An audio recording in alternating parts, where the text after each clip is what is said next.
I'd like to call the April 12th meeting to order, and we'd like to ask the representative from Restoration Church to come pray for us.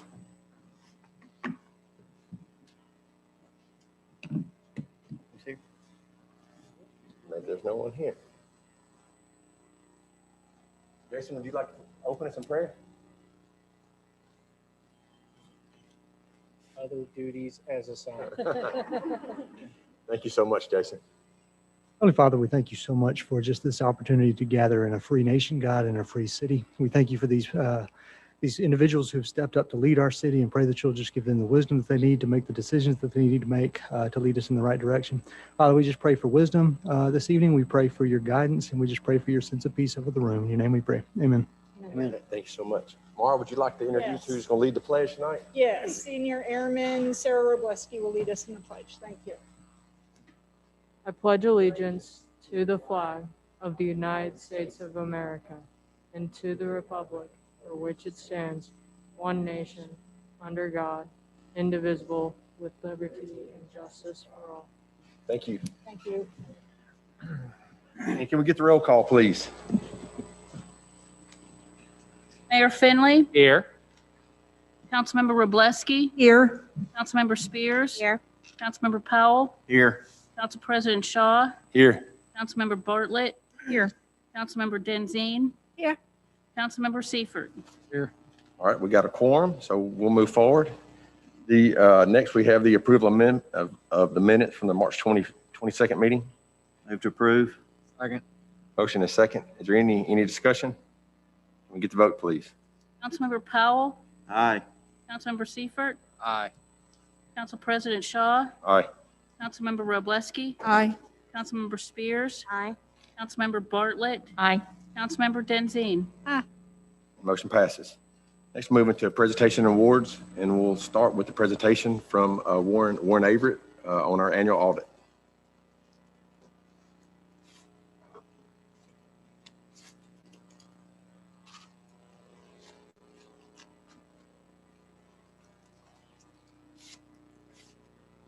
It's Pat Smith. I'm with Warren Averett. I'm here to present the results of the fiscal year ended September 30th, 2020. I just use this. So overall, the city received an unmodified opinion, which is the best opinion that we can give in the assurance world. Basically, we're saying that the financial statements were fairly stated. There were no, in all material respects. We also reported under the government auditing standards, saying there was no instances of non-compliance or other matters identified and reported, and no matters relative to internal controls that we identified during our audit procedures. We have reported to governance as far as there were no new accounting policies or changes in existing policies this year. There were no significant or unusual transactions that we noted during our audit procedures, and there were no alternative accounting policies that had to be that we had to consult with.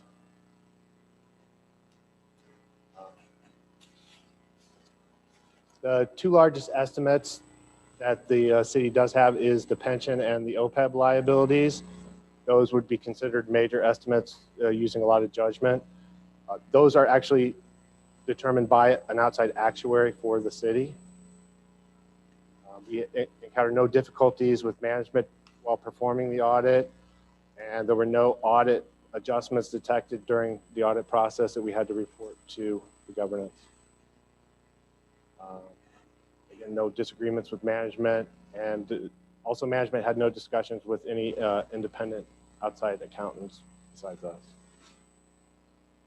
Some of the key highlights of the financial statements this year, the assets actually exceeded liabilities by 76 million, which is considered the city's net position at fiscal year end.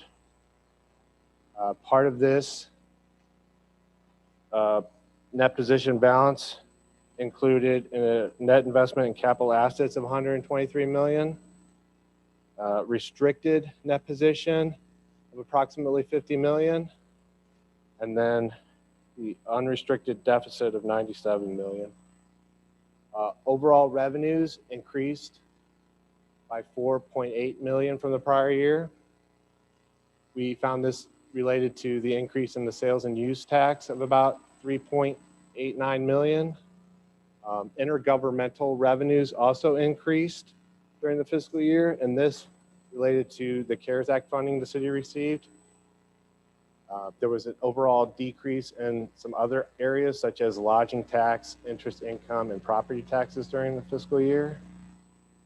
The city did issue 2 new debt obligations during the fiscal year. These debt obligations were 2020A and 2020B general obligation warrants. These new debts were issued to refund 4 outstanding debts and for capital improvements. The main reasoning for the refunding of the 4 older debts was to take advantage of the lower interest rates that are currently in place. Also, go back here. So, capital assets increased overall by about 21 million. This was related to a multi-use baseball field coming onto the books, public works facility that was completed, Palmer Field Lights, and a 3 Springs property in which a land and a building was purchased. Overall, the city's pension liability did increase by 3.2 million. And this obviously is related to the actuarial valuation and many different factors. Also, it was noted that the city's overall debt did increase by approximately 2.6 million. However, this was offset by the fact that the city did actually take on an additional 21 million in assets. Also, we have management sign certain representations to us as part of the audit process, and that is presented here for everyone. Are there any questions? I have one observation and then a response to a question that was answered earlier or asked earlier during our finance committee meeting. I think everyone should know that we had a finance committee meeting prior to this council meeting where we went through the audit report in a little more detail. First of all, I want to commend Roger Bellamy and his staff in terms of the work that they have done. On my end, when I receive an audit report, I don't know if my colleagues are like this, but I quickly flip to the end to see what findings there are. And I found that there were none, which is really good. We're receiving the very best audit report that we could get from our auditors. So I was very pleased to see that. And then I go back and look through some details. Now, during the Finance Committee meeting, Councilwoman Robleski asked a really good question about your slide 8 regarding a decrease in our property tax for the 2019-20 year that the audit was being done. And for those of you at home who are wondering, hey, I've been paying more property taxes, how can there be a decrease? I just want to make sure everybody understands that when the property tax increase passed in 2019, that was in August that the vote occurred. And the city was then able to put on the levy in October of 2019. But when the levy is put in place, we don't actually get to receive the collections until October of 2020, which is outside the period of this audit. So even though you're paying your property taxes and they're increasing in that period of time, the city's not actually receiving that increase until October of 2020. And so what you're seeing here in the decrease in the property tax is that prior to the pandemic hitting, the city of Madison experienced explosive growth, one of the largest surges that we have had, and that's what led to the property tax increase actually passing because we didn't have any more room in our schools. But that year, 2019, was a huge year for growth. And so when the pandemic hit, of course, there was a slowing down. And so I think that's what probably explains the decrease in the property tax. Is there anything else? Very good. We sure do appreciate it. Thank you so much. Thank you. Thank you. Next up, we have Miss Melody Crane with the Raleigh Center.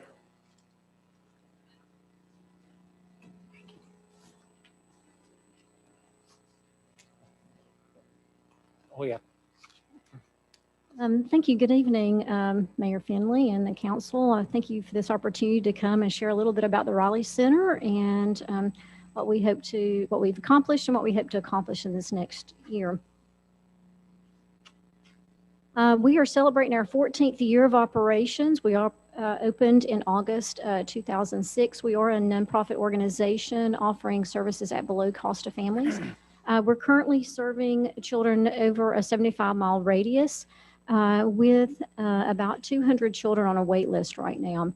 We do have an active board of community leaders representing Madison, Huntsville, and surrounding communities. And we have lots of volunteer staff and volunteers who actually help us reach our mission each year. Our mission is to provide comprehensive services for children using a multidisciplinary approach to help families and children who are faced with autism spectrum disorder. Our staff does implement our current research proven treatments and educational practices in a very supportive and family focused environment. We do feel a very strong sense of responsibility and commitment to our community just to assist in a broader understanding of autism, but also not only raise awareness, but also acceptance of the spectrum disorders and the importance in our community involvement to help children as they mature into adulthood. The facts about autism, right now autism affects 1 in 54 children. It's more prevalent in boys, and right now there's 1.5 million Americans living with an autism spectrum disorder. What's even more alarming is that in Northern Alabama, we're 1.5 times higher rates as compared to the national average. It is the fastest growing childhood developmental disability and great increase over the last 4 to 6 years. New diagnosis happens every 20 minutes. Autism is a neurological disorder with onsets of symptoms by age 3. It affects the social, communication, language development, and behavior. It is a spectrum disorder. So if you've met one person with autism, you've met one person with autism. What causes autism? We really still don't know. There's vast research going on. We need deeper understanding. It's going to be very, very complex. Likely it's multiple factors. What we do know is there is a genetic predisposition. There are environmental issues or triggers. We know that there are physical changes in brain structure and also a connection to autoimmune connection with viruses. We know there isn't a cure, but we know there is hope. With early intervention services, children can have much better outcomes to gain independence. The Raleigh Center, we work with outpatient services as well as educational services. As you can see, a list of those, using that multidisciplinary approach through behavioral therapy, occupational therapy, speech, diagnostic, and a very heavy emphasis on family training. One area that is greatly increasing a need in our community is adult services. This is something that we have really been trying to bring resources together in the community, and we're still trying to focus on that, but have not been able to accomplish that successfully at this time. Our current funding year request is basically to really expand the services that we're doing right now. It's a huge burden, knowing that there's over 200 children on a wait list, knowing that parents and what we know about early intervention, the earlier intervention, the better outcome. So it is a very huge burden to carry. Our funding request was to immediately be able to process in about 15 more children. And doing that, it is one-on-one therapy. So that's also a lot of new employee, a lot of training, and a lot of medical records and requirements that we have right now. Our previous request, and we have a long-term support from the council, is we've been able to accomplish quite a bit. When I look back and I really see what we've received funding for, it's really amazing and has really been able to help us expand lots of services within the community, from parent caregiver training to actually expanding the therapy services, outdoor sensory areas, and just the equipment and everything that's needed to increase the number of services that we give. I want to make mention, this is actually April is National Autism Awareness and Acceptance Month. And there's lots of different ways as individuals in the community that we can really promote not only that awareness of autism, but the acceptance. And that is the Light It Up Blue you're probably all familiar with, but also partnering with other autism providers such as the Riley Center and others in the community to give opportunities for individuals with autism. Also, autism-friendly businesses is also something we've been promoting through the Autism Society of Alabama to make those businesses that families and children go to frequently in the community to make them just a little kinder and accessible for individuals with autism. Where we're going, we have a lot to accomplish. Every year, I think we add more and more. And so you can see some of the things that we have kind of going on right now across our community. Right now, we're actually working with a leadership group and putting in an in-house cafe and partnering with coffee shops across our community to really teach our young adults those skills in-house and safety, and then be able to help job place them. Thank you very much. Your ongoing support really makes a difference in what we do every day, and we couldn't do it without you. So thank you very much. Any questions? Thank you for all. Yes, thank you for all Everything you y'all do do. for the families. Thanks so much. Thanks, Melody. Next up, we have Miss Tricia Bobo from the Learning Foundation.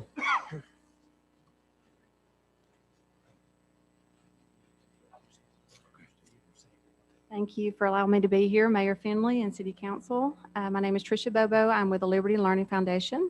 We're a 501c3 nonprofit organization, and we are providing a civics-based education program to your elementary students. We couldn't do this program without you. You help keep our momentum going. And just to recap a little bit of what we do, we're providing the materials and resources to the teachers so they implement these lessons into their ongoing curriculum. But we provide two fun components to our program, which is typically a live event. We bring in our very own Statue of Liberty. We call her Libby, and she gets the kids excited. It's kind of a pep rally to get everything going, telling them about how fun facts like how big she is, her shoe size, how tall she is, those kind of things when she's in New York on her pedestal, just to kind of get them engaged in what they're about to learn.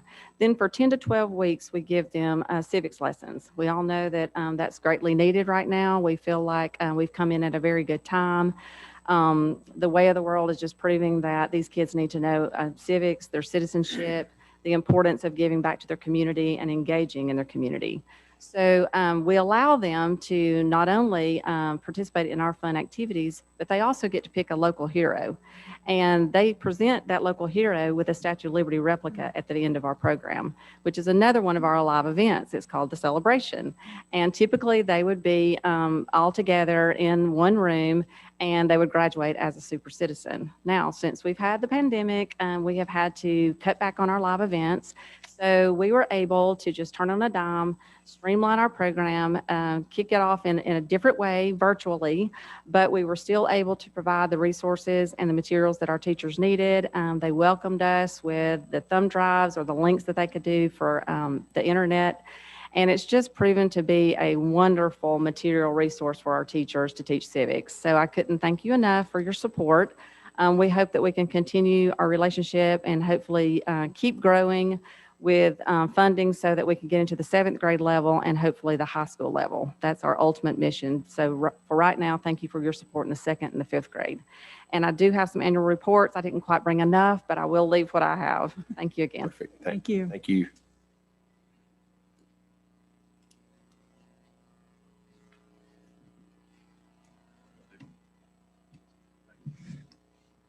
Next, we have Miss Jennessa Crosswy with Madison McDowell Board. Yes, thank you so much. I appreciate you letting me present tonight. Thank you, Mayor Finley and City Council. Can you all hear me? Yes, ma'am. Wonderful. Thank you. So we're McDab. We are a board created by the city and serving the city. We are Madison City Disability Advocacy Board. And our motto is "We enable Madison." If you can go to the next slide. So we were established to strengthen public understanding of the needs of people with disabilities, to try to make sure that all citizens have equal access to the City of Madison's resources and the opportunities that are present in our city. We conduct needs assessments, and that's basically what we do. I'm gonna keep it short and sweet. Next slide. We advise the mayor and others on matters affecting the disability community. We get input from citizens and concerns of theirs to pass along. We organize and maintain committees to address areas of concern, review city policies, programs, and activities in an effort to increase their accessibility, remove any barriers to those. We try to educate employees on how to effectively interact with people with disabilities and serve as the coordinating body between individuals with disabilities and the City of Madison. Some of the things we've done, we have advised and partnered with the city on public areas, largely parks. I don't know what the rest of that slide says. Sorry. Oh, and events, that's what it says. We've worked to improve accessibility at City Hall, Dublin Park, the library, Palmer Park. Madison McDab years ago put out a public awareness video on accessible parking. We have not been able to do our Making Waves event at the YMCA this past year due to COVID, but are looking forward to starting that back up, hopefully very, very soon. This past year has also affected our ability to do things like the fishing rodeo and the trunk or treat and our usual Easter egg hunt, but we tried to find some other ways to contribute this past year to help our families with disabilities, and are looking forward to hopefully bringing back a much more normal set of events this upcoming year. We had started an adaptive athlete competition that also got cut short last year because of COVID, but we're hoping to bring that back again, possibly in the fall. This past year, we bought adult changing tables that are going in at Toyota Stadium, or might be in. I need to double check that to see if they've been put in or not, but we are so excited to get to work with the city and get that very important component for our families in the family restrooms there at the stadium. We also purchased accessibility platforms for the Parks and Rec to do swimming lessons for individuals with disabilities that did not get to happen this past summer, hopefully will this summer, but those platforms have been purchased. And one of the things the biggest thing probably right now we're working on is partnering with Parks and Rec for some upcoming renovations to Dublin Park. So we appreciate your support, and thank you for letting me present. Yes, ma'am. Thank you, Jennessa. Thank you so much. Last thing, we have the mayor. Yeah, I've got one last one, and we always appreciate our department heads, especially when they hit certain milestones. And so tonight, Terry Towery hit her 20-year milestone with the City of Madison. And from an HR standpoint, I can tell you last year was a heck of a year for HR. You can imagine with COVID and everything that transpired from a leadership standpoint, Terry and her team did an incredible job of each and every week that the new things would come out, keeping us abreast and updated and working on policy. There's no question the City of Madison is better off today because of the efforts that she put in. The processes and procedures that we have that guide us are critical for fairness, for balance, for equity, for all the things that go along with that. And she and her team do an incredible job. And in each time that we have the ability, you know, they work through the hiring process. Tonight, here in a minute, Councilwoman Robleski will bring forward, you know, 2 new job descriptions for city clerk, for engineer, for the retirements that are happening there. She's leading the police as we look for a new police chief, which we'll do the first round of interviews next week. So I say all that to say, Terry, we thank you so much. And I know you didn't want me to give you anything, but you should never have said, here's how you should do it. So if you would, I'm gonna give you your 20-year pin, and I really appreciate everything that Terry Towery has done for our city as our HR director. 20 years.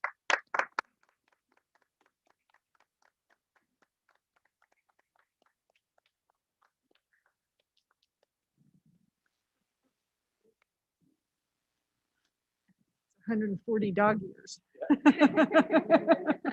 Which in HR, it may seem like that. So we'll move into public comments, and we have Miss Christy McGuire that has signed up early.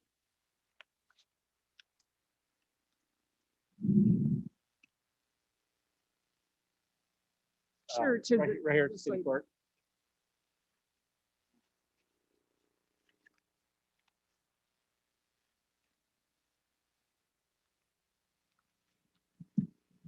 Hello, thank you for letting me come and speak with you this evening.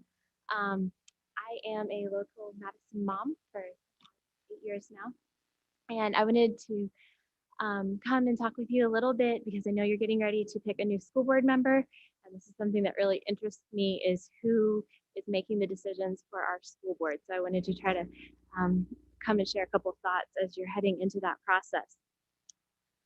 There are really two things that are important to me. One, I would ask you to really prioritize somebody with a passion for education.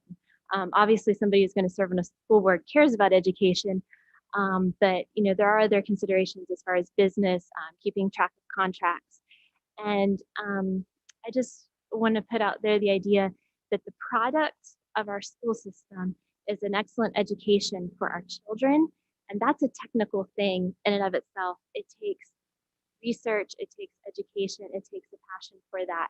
And so as you're looking at these candidates, I hope that you'll prioritize things like people who have served on the PTA. Maybe they don't have the strongest business background, but they've already volunteered in our schools, or maybe what books they've read about education.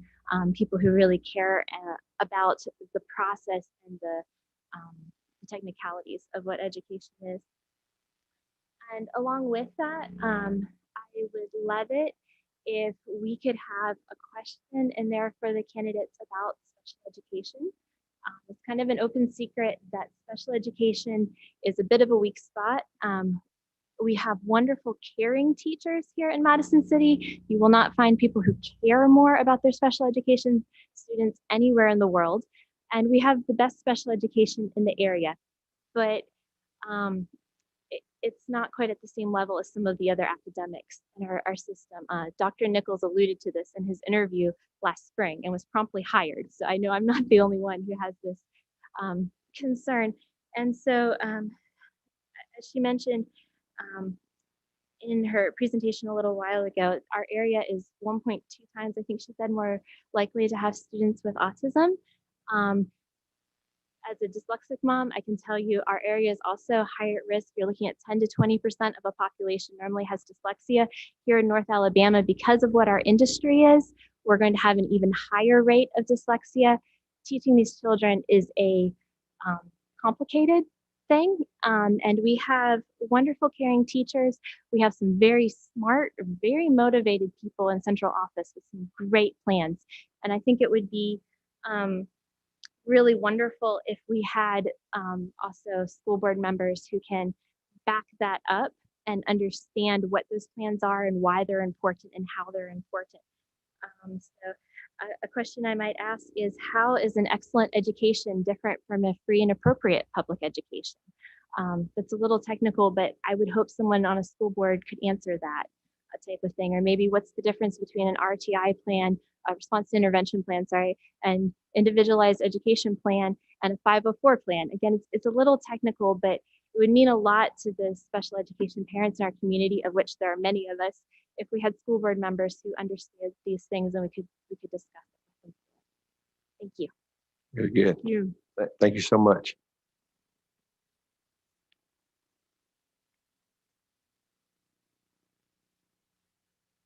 So we don't have anyone else that signed up, but if anybody else would like to address, I don't think, we have somebody on Zoom.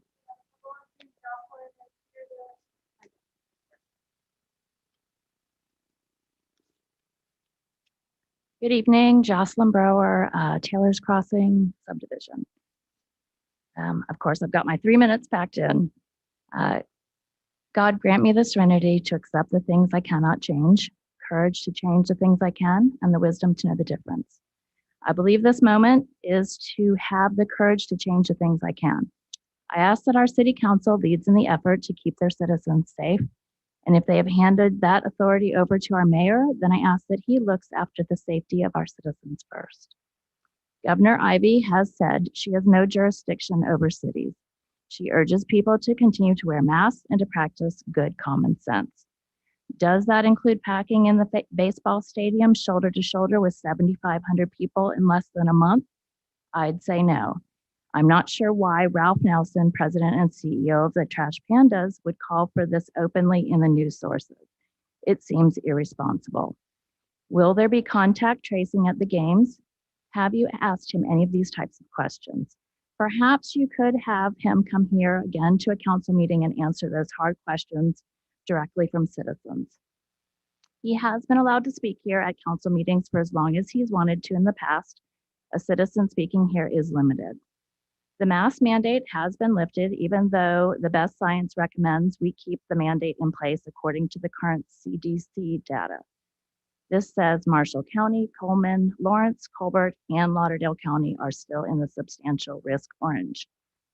Limestone and Madison are moderate yellow. Pretty much all the bordering communities in Tennessee are substantial orange, and Giles is high risk in the red for COVID.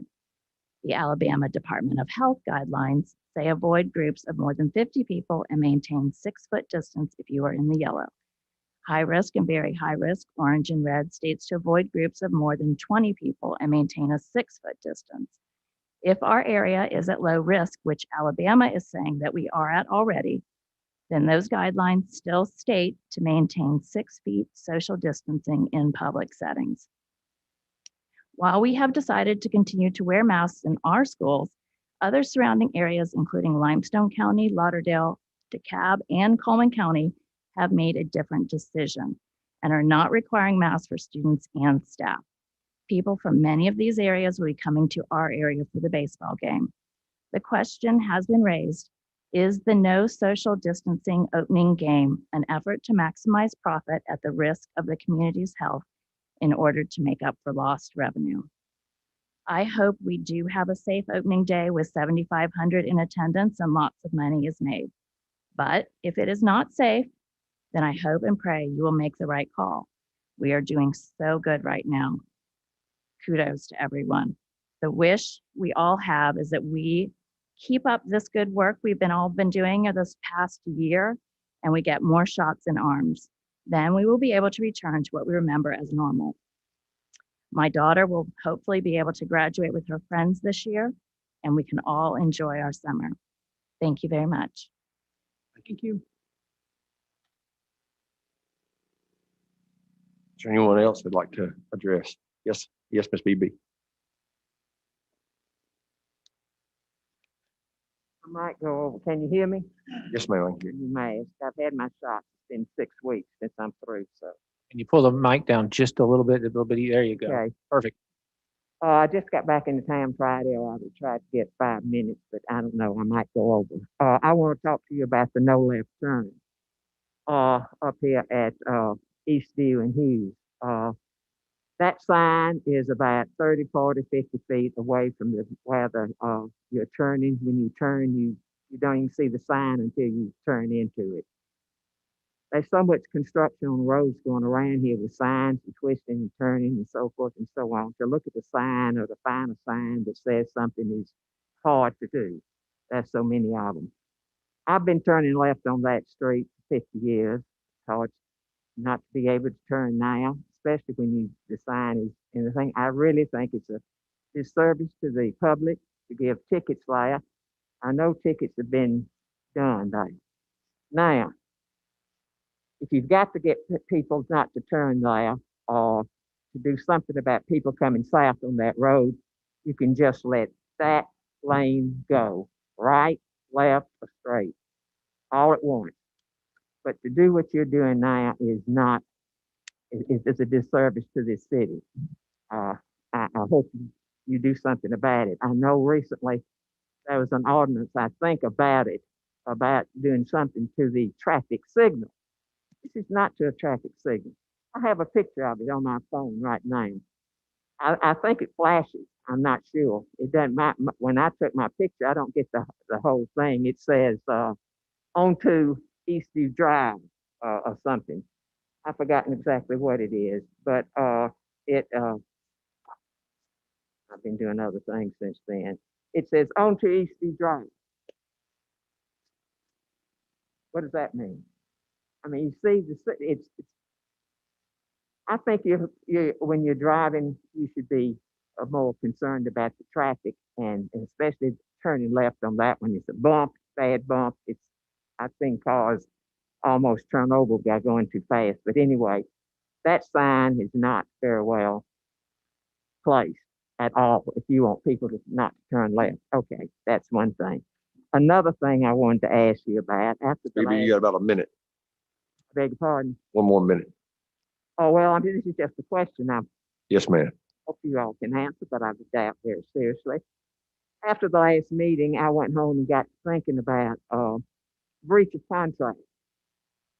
We've had a lot of breach of contracts in this city, and it seems to be the thing to do to write a contract with this city, and it doesn't mean anything.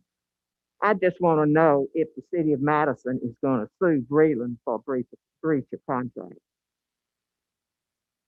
You know, we've had breaches with the Y, with the ball court, with Breland. Seems to be that you write contracts, sign contracts in the city and break them very easily. Are you going to sue him?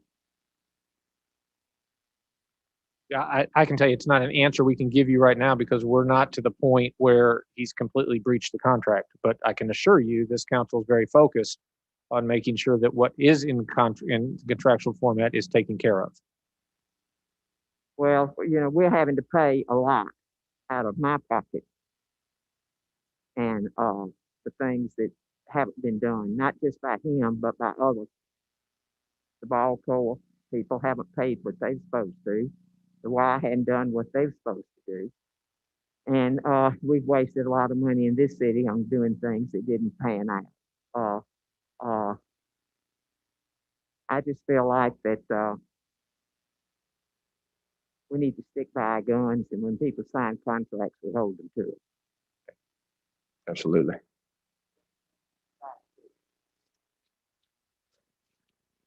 Anyone else like to address council? Not, we'll move into the consent Have agenda. anybody? I think we do have somebody. Oh, I'm else. sorry. I didn't. I wasn't on the sheet. I'm sorry. Go ahead. Hi, I'm Kelly Morger, and I'm a resident of Stallion Run. I'd like to know I'm interested in understanding what the city of Madison has for a masking policy at city venues. I sort of dovetail with the previous speaker. What kind of masking policy at the city council meetings? I see that you guys are still socially distanced and wearing a mask when not speaking or drinking. But what about street fairs, sports events, which is of course what's going on now with the stadium out there? And what liability the city has, and ultimately us, the taxpayers, in relationships to those policies or lack of policies. Is the city following the CDC guidelines or something else?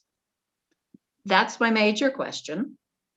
And then a couple of months ago, I did also ask about what specifically was being done with the streets when there's water leakage and the street gets eroded and everything else. And I got a very superficial answer that I wasn't ready for because I was told that I wouldn't get answers at the meeting. But I got told basically it was fixed and they threw asphalt on it. Yeah, I understand that. But I'm more into what sort of gradients. If there is a leak, is the leak stopped? Is a substrate put in like it's supposed to? Because all I saw in the two houses that I've owned, the street in front of them, is some asphalt was thrown on it. Patches were made within a day, and within a week, we had more divoting and sagging in the street. And within several months, it needed to be redone again. So those are the questions that I have, and I appreciate the ability to bring them forward. Thank you. Ma'am, thank you. Can I go ahead and answer both of those real quick? Yeah, go ahead. I answered EPV's too, so I want to make sure she's here and I answered it. There's no answer to you right now, but So let's go back to the second one first. You know, the two areas you've talked about are with the Madison Water Board, Madison Utilities. And there's two things that happen. One is when a subdivision is built, the developers build it and then bring it into the city where we maintain most of that, the streets, until there's a leak like you're talking about. One of the questions you'll hear us ask Gary every time that he comes in as city engineer when he wants to bring something in is, did they meet and comply with all the things that they signed up to do? I'll lie a little bit about what BB's talking about. And his answer has to be, yes, they met all requirements before we will accept it into maintenance. However, you're asking us about a Madison Utilities water leakage, you know, when there's a leak there, that's the water department's responsibility to fix.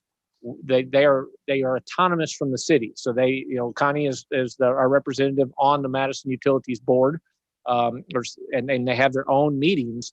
So I think it's a great question for you to ask the utilities. We're not trying to shirk that responsibility. It is their responsibility, and they're the ones that can tell you how they fix it, because it's their responsibility.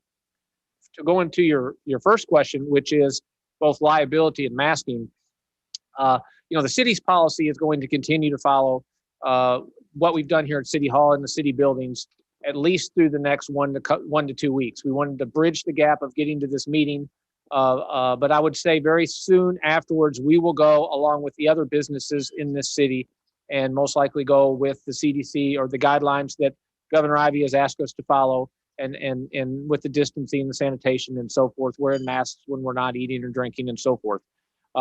But you asked about liability, and I thought was what a great question. That, you know, one of the things about Ball Corps, they rent the facility from us, and it is their decision based on what they decide they want to do. Now, I can tell you that they've presented out, as far as we have heard, that they're going to follow what Governor Ivey has said. So you would need to be masked if you're not eating or drinking, if you can't be 6 feet apart. But from a liability standpoint, the city won't have any liability for a couple different things. One, this spring, the governor signed legislation that shields cities and businesses from liability attributed to COVID. Secondly, even if the new law was not in place, Ball Corps has an agreement with the city to hold us harmless if claims of personal injury or death, and that's in the license agreement. And lastly, under the legal doctrine called assumption of risk, you know, it's a volunteer. When you come to that ballpark, you're volunteering to come to that. And I think that's the criticality for all of us right now. Going back, it sounds like, you know, I know Jocelyn came up and she strongly believes, and if she was sitting on council, that she would ask me as the mayor to continue to keep masking, even though both the Governor Ivey and our county health board has said that they are going a different direction to be more lax. And Jocelyn, I don't think I'm saying anything that, you know, you're out of line. You would be asking me as mayor to continue to stay masked and ask businesses and mandate that businesses require masking regardless of what the governor or the county has said. And in this case, I have not been asked by any city council person to do that. And in this case, we won't be doing that. We will give the responsibility to each respective business to make their own decisions. And, you know, we ask, and we continue to ask the public to respect those businesses, because one, nobody makes you go into that business. And secondly, when you go in, you know, if they are asking you to continue to mask, please mask. You know, there's times when a small business needs you to do that because there's a small amount of people that they have. So if they lose an employee, they may have to shut down their business. Secondly, they have employees that sometimes are at high risk. So they will make that respective decision. And so I think in this case, we won't do anything different than what Governor Ivey said or the county health board said. Ball Corps is their own entity and will manage that ballpark themselves.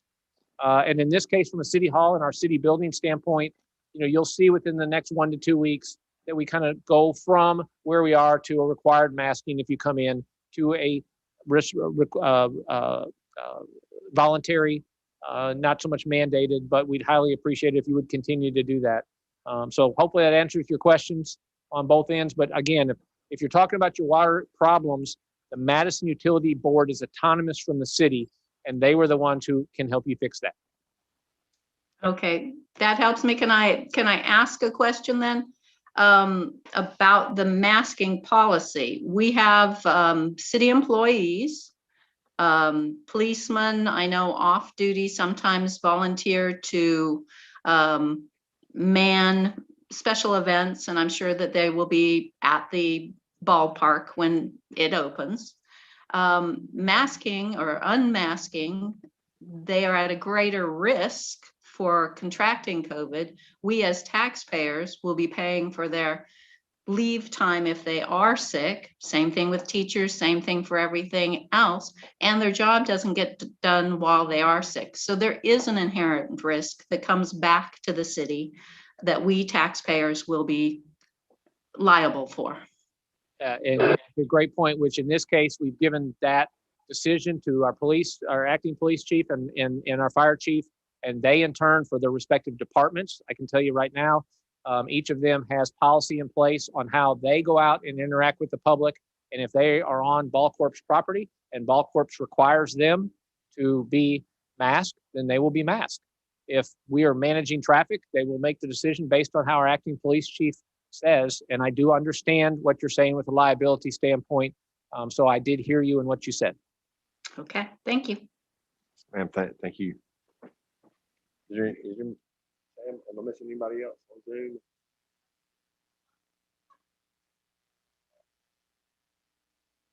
And it's fair. I mean, so, and Jocelyn just said social distancing is fair to her too. And we wholeheartedly understand that and agree. All right, we'll move into the consent agenda and finance committee report. So Finance Committee met earlier this evening, and of course we reviewed the bills prior to that, and everything was in order. We checked the consent agenda. The majority of it's paying bills that we looked at prior, and there's a donation. I'll let John handle that, and then I'll make a motion to approve. Eddie, did we take off one, the I?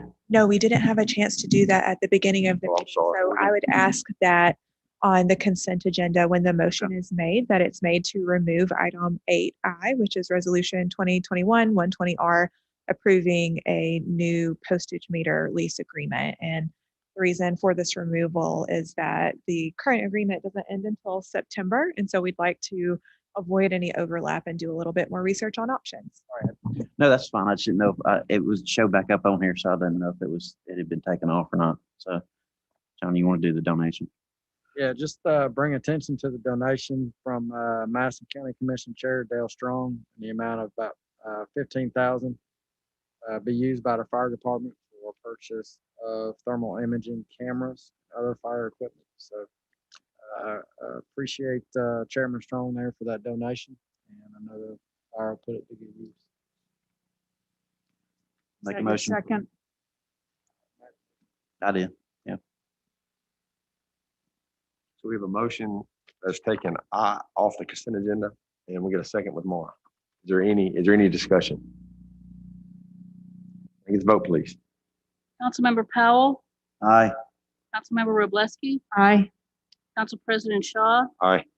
Councilmember Spears, Aye. Councilmember Bartlett, Aye. Councilmember Denzine, Aye. Councilmember Seifert. Aye. Motion passes. Moving to a presentation of reports. We'll start with the mayor. All right, and I'll ask for council approval of resolution number 2021-121R, approving the annual appropriation agreement with the Riley Center for their FY21 appropriation in the amount of $7,500 to be paid from the general fund. Second. Motion is second. Any discussion? I get the vote, please. Councilmember Spears. Aye. Councilmember Robleski, Aye. Council President Shaw, Aye. Councilmember Powell, Aye. Councilmember Bartlett, Aye. Councilmember Denzine, Aye. Councilmember Seifert. Aye. Motion passes. All right, next I'll ask for council approval of resolution number 2021-122-R, approving the annual appropriation agreement with Liberty Learning Foundation for their FY21 appropriation in the amount of $7,500 to be paid from the general fund. Move to approve. Second. Motion in the second. Any discussion? Can I get the vote, please? Councilmember Seifert, Aye. Councilmember Powell, Aye. Council President Shaw, Aye. Councilmember Robleski, Aye. Councilmember Spears, Aye. Councilmember Bartlett, Aye. Councilmember Denzine. Motion passes. And next I'll ask for council approval of resolution number 2021-123-R, approving the annual appropriation agreement for the Madison City Disability Advocacy Board, or McDAB, for their FY21 appropriation in the amount of $4,500 to be paid from the general fund. Move to approve. Second. Motion and second. Any discussion? Make the vote, please. Councilmember Roblesky, Aye. Councilmember Spears, Aye. Council President Shaw, Aye. Councilmember Powell, Aye. Councilmember Bartlett, Aye. Councilmember Denzine, Aye. Councilmember Seifert. Aye. And motion passes. All right, and then a couple of quick things, and I wanted to start it by reminding everybody that in the mayor's office, we have 2 hours every 2 weeks set aside for our citizens. The 30-minute slots, you can call the mayor's office. Really, I'm here to listen, and many people take us up on that. And one of the folks that came through about 2 months ago was someone who I had spoken to one of the leadership groups and just told them about that. And she came in and just said, I have a passion for helping autism folks and folks with autism. And I'm certified how would I get plugged in? And just having several different, McDab was one, the Riley Center, that person has now plugged in through meetings that they've had. And I think what I constantly see is there's so many folks in this community that step up and are trying to, we truly are a great community because there's so many volunteers helping these organizations and so many organizations and council, you guys appropriate money to these organizations because again, we are responsible for quality of life, but we can't do everything for everybody. And we need a lot of times these organizations to dive a little bit deeper, and they do. And so just a success story that comes out of that, please, if you want to come talk, make an appointment and come see us. A couple of other things. We've had a lot of success over the last month with opening the right in, right out that we're all trying to get open, obviously for baseball season, but also for Town Madison. I want to thank the Alabama Department of Transportation. They continue to, now that Town Madison has gotten close to being ready to hand it off, there's now a checklist. One of the last things that the city will need to do is what you guys will have tonight, which is vacate a utility and drainage easement that went through Madison Utilities last week. Hopefully it'll go through here tonight. We're very close and very much appreciate all the work that's gone on. We hope very soon to be able to make an announcement. We're getting closer, and I want to thank everybody for their help there. And then, as I mentioned when I talked about Terry, this week we'll be doing, in essence, the first round of the police interviews. We've narrowed that down. There's been almost 60 applicants that have been narrowed down.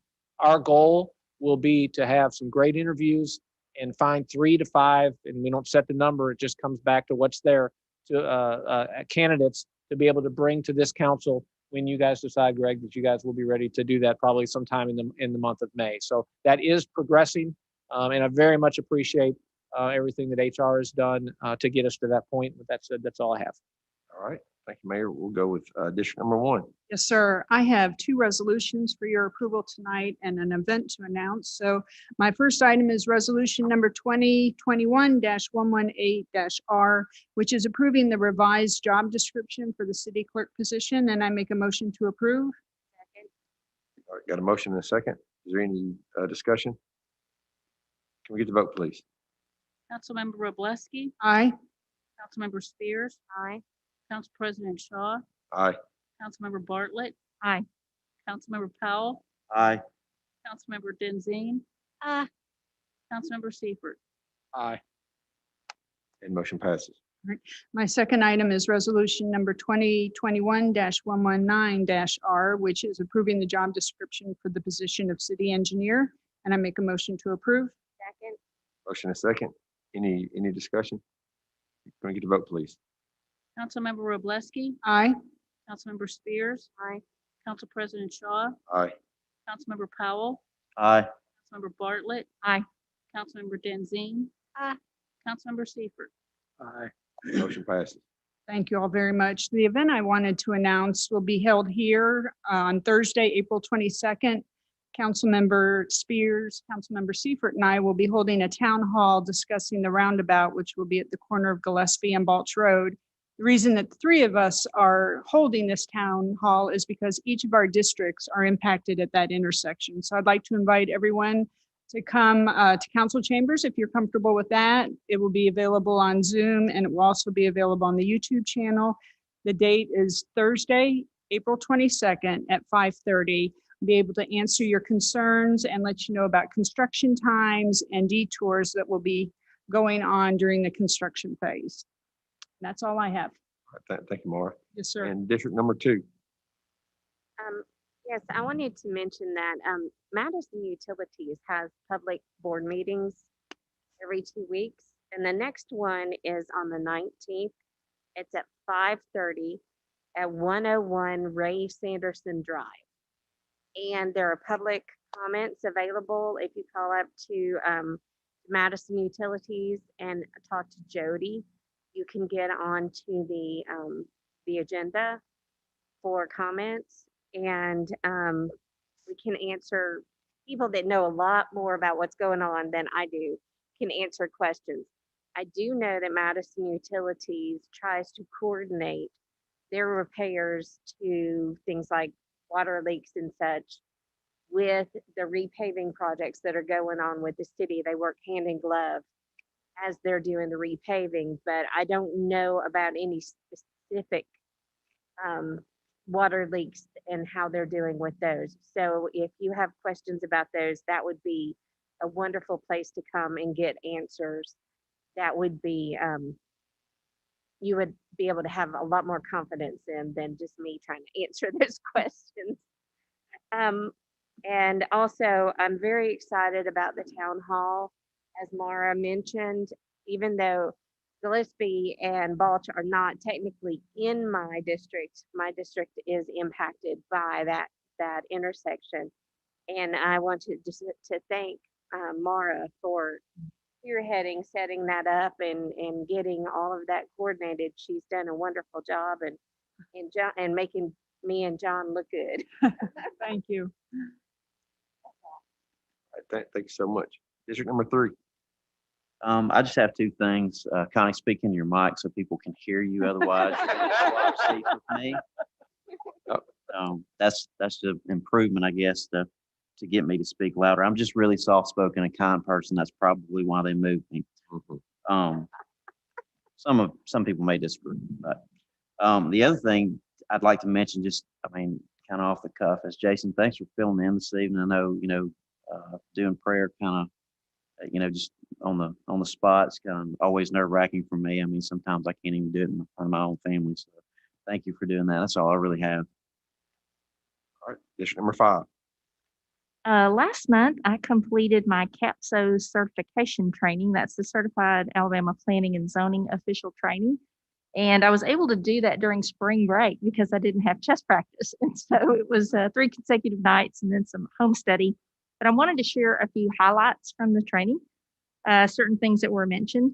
And part of the interesting part of the discussion, because we're doing it on Zoom, we had some discussions that were sort of outside of but related to some of the topics we were discussing. And so there was a really interesting discussion about Airbnbs, and a lot of municipalities are challenged with those. And there were some suggestions and sharing of information in terms of where they're allowed in certain areas. For example, in one of the cities, they prohibited allowing Airbnbs in R1 and R2, but they allowed them in a historic district, but they still required a business license. And so that discussion was really interesting.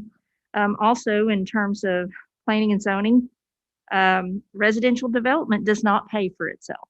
Commercial and industrial development continues to produce revenue and jobs. So that was confirmed. I know that we've discussed that issue in a number of meetings.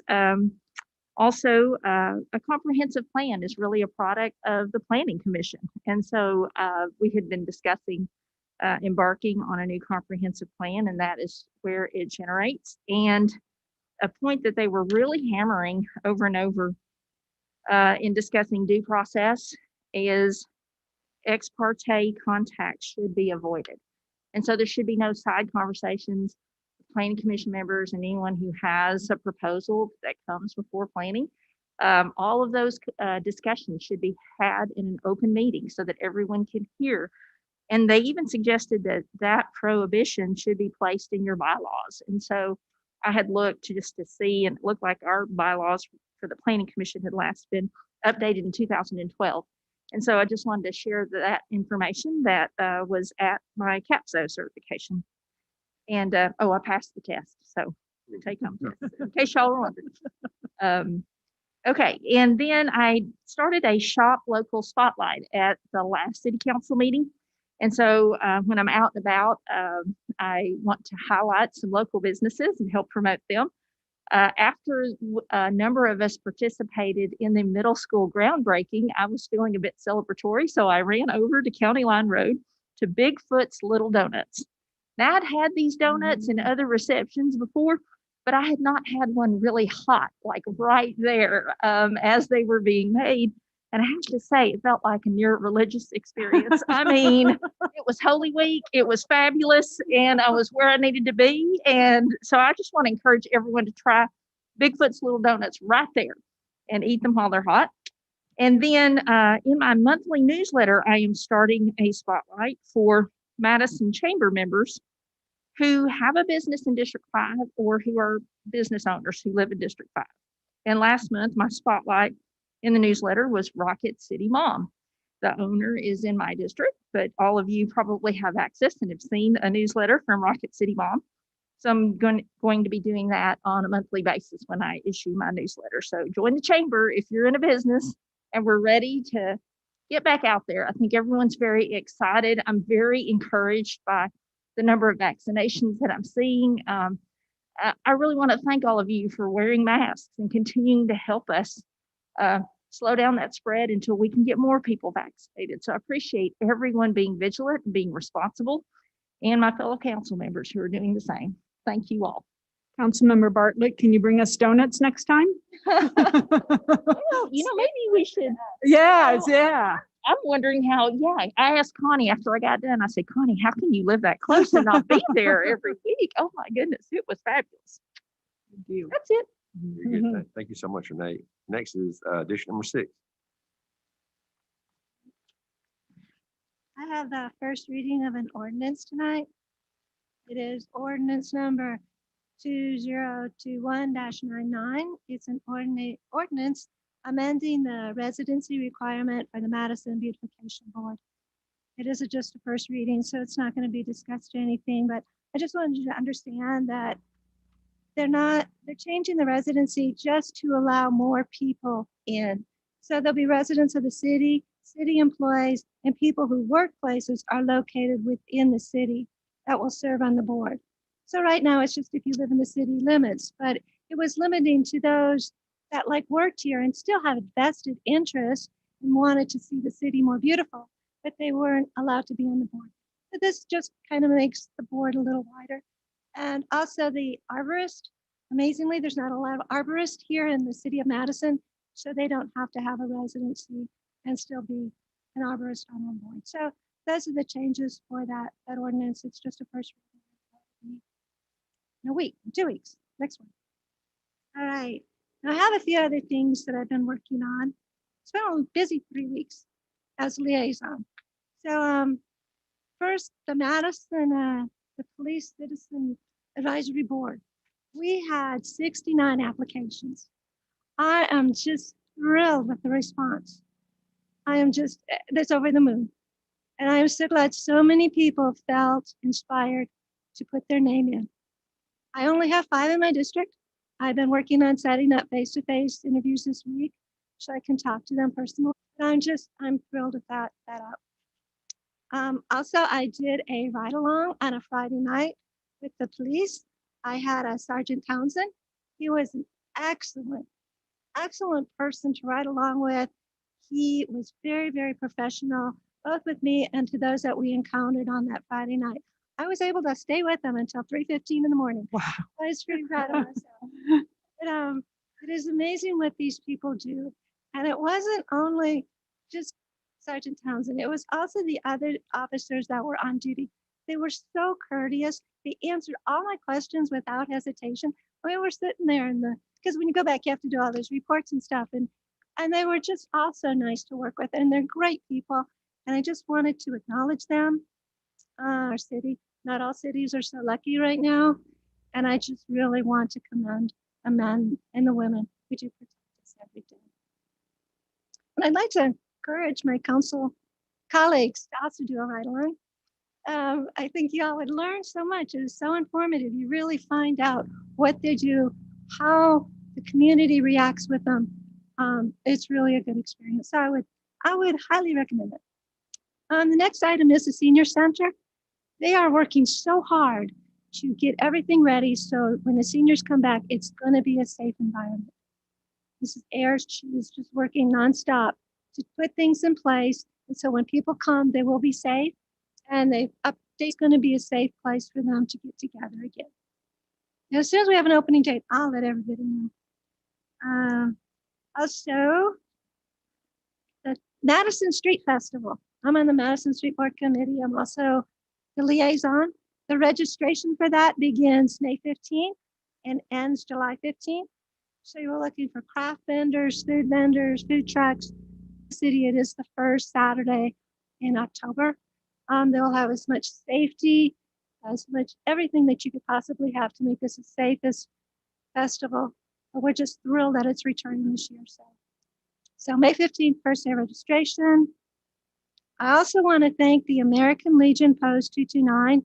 They did a flagpole dedication at the school stadium. Dr. Nichols spoke. The school band was playing. It was a bright sunny day and it was windy. And just as they raised the flag, it's a huge flag. Just as they raised it, the wind blew and it just fluttered. And it was just one of those, I am so proud to be a resident of Madison moments. You know, you just smiled because it just felt so good to be part of this town. It was a great thing. And then right after that, I went with the school board over to James Clemens and they did a tour of the facility, show us how they're mitigating the spread of the disease. But they had several students who were student leadership. I was so impressed with them. Their enthusiasm for learning, their self-confidence, it was just amazing. And I did tell them, I was so happy to see what they're doing. So I also want to commend the staff and faculty of James Clemens. They all talked about it. It's a family here. And that is so good to hear. And then from there, we went over to the Midtown Elementary School. And I was able to take a tour of that as it's being built. It is going to be a very wonderful facility for our young children. And I'm so proud to see that coming along too. The very last thing, Hughes Road. All right, it goes right down the middle of my district. I sympathize with everybody. I am as frustrated as everybody else that lives along that road. All right, it is what it is. I have talked to Gary again tonight. I said, what kind of schedule are we looking at? It didn't make me smile, okay? But it's just kind of where we are. We are going to have to just take deep breaths and be patient. I know, BB, that left turn, it's a problem for keeping traffic moving smoothly if we let people do that left turn. It just backs everything up, either Gillespie or going the other way. So if everybody could just be mindful and not worry about that left turn, just go other ways. I've gotten so creative. I have to go left to go right or right to go left, just to get out. It's okay. We're going to get through this. Okay. It's just not going to be smooth. Apparently, you know, construction timelines are not linear. I swear they go in circles. But I just wanted to let everybody know it is what it is. And I hope we can all be patient during this time. I know it's hard to accept. But oh, and the very last thing, I want to thank everybody who's been viewing us online. We had over 2,000 views of our last city council. I think that is amazing. That many people are tuning in and watching us. And I appreciate that. I appreciate everybody that writes and makes comments. So thank you so much. And that's it for the night. Thank you. District number 7. I will say Gary has that effect on a lot of people that don't make them smile or happy. I don't make me smile. That's all right, Gary. We love you anyway, man. I will say for Hughes Road, I have found this very helpful.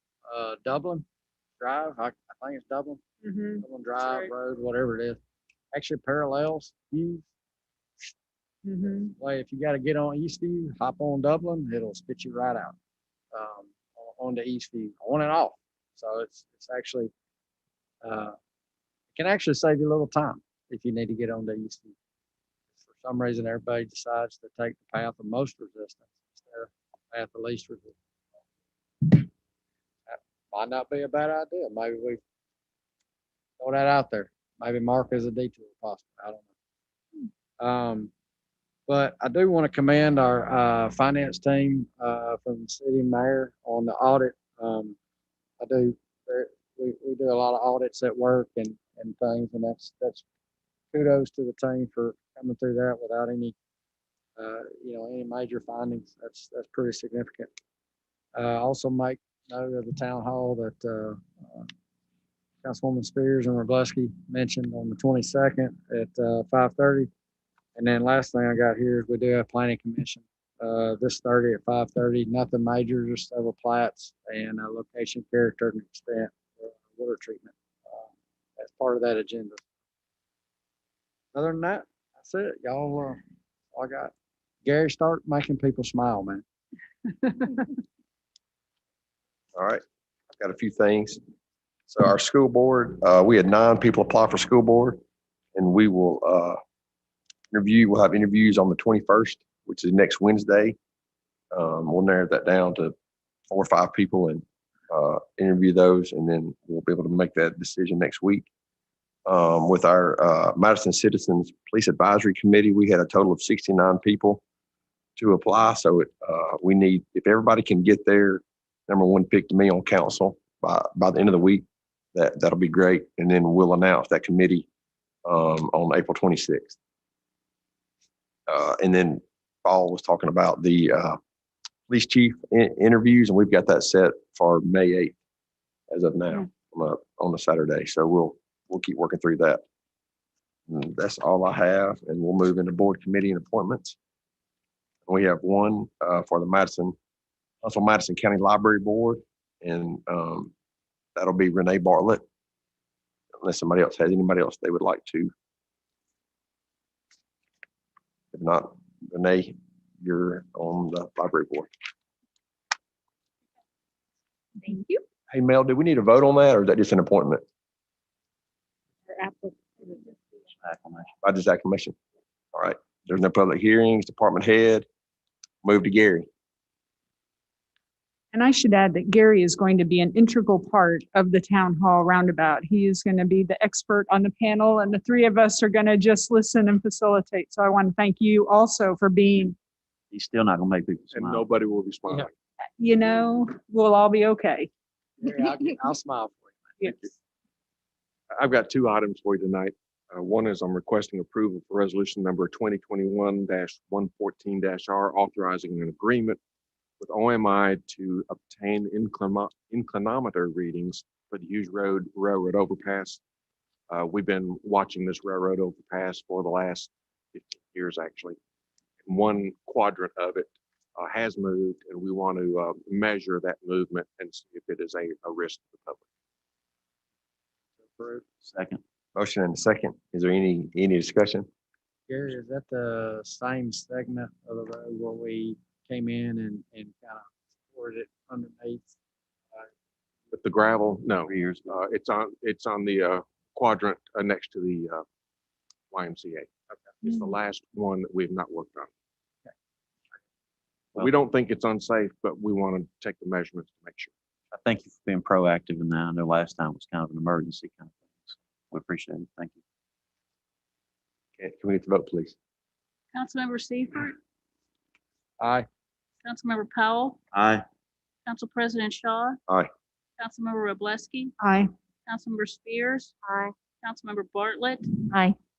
Councilmember Denzine. And motion passes. I'm also requesting approval for resolution number 2021-115-R, authorizing the acquisition of a utility and drainage easement for Oakland Springs Sewer Pump Station project.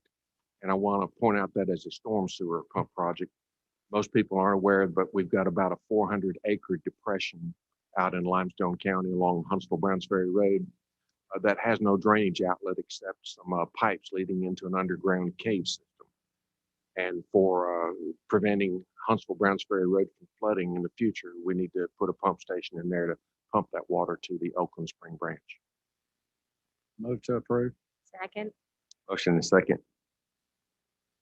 Is there any discussion? Can I get the vote, please?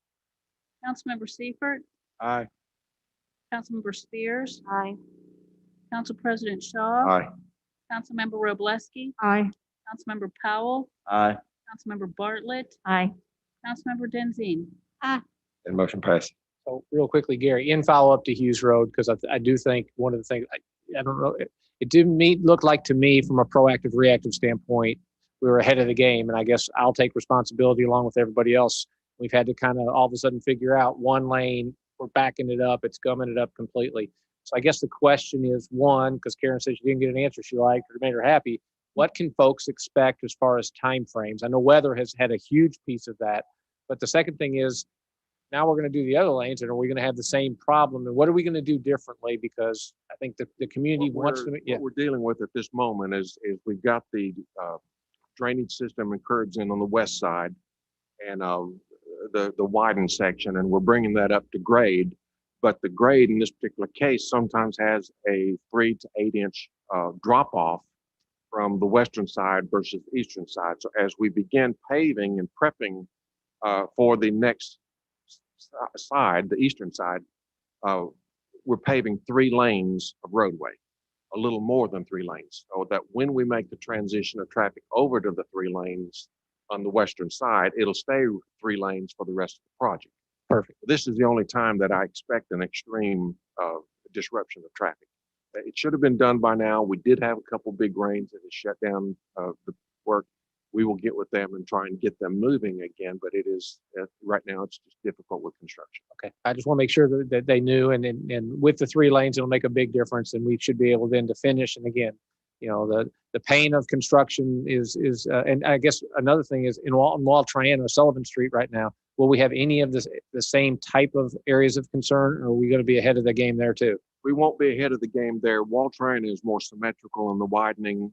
Hughes was 1.5 lanes wide on the west side, so that when we make the move to 3 lanes, the contractor has plenty of room to work on the eastern side without shutting down traffic. Sullivan Street won't be the same way. So on the western side, when they move over, there will be times when it'll be restricted to 2 lanes. But we've been able to handle that left turn traffic a little better than on Hughes Road, and Eastview is the only one that we're restricting the left turn. So I echo Karen, you know, guys, be patient. We understand that, you know, that we're causing problems right now. We don't mean to, but in the same sense, we're also getting to the point where it's going to be a lot better soon. So thanks. Thank you. Thank you, Gary. also, the contractor is within his time frame yet. He hasn't gone over, so he is still good. So we're not in any concerns. Good evening. I am subbing for Mary Beth this evening, and I have a first reading for ordinance number 2021-104R, and this is a vacation of a utility and drainage easement within the Intergraph North Campus, and this is the lot where the Hilton Garden Inn Hotel is being developed.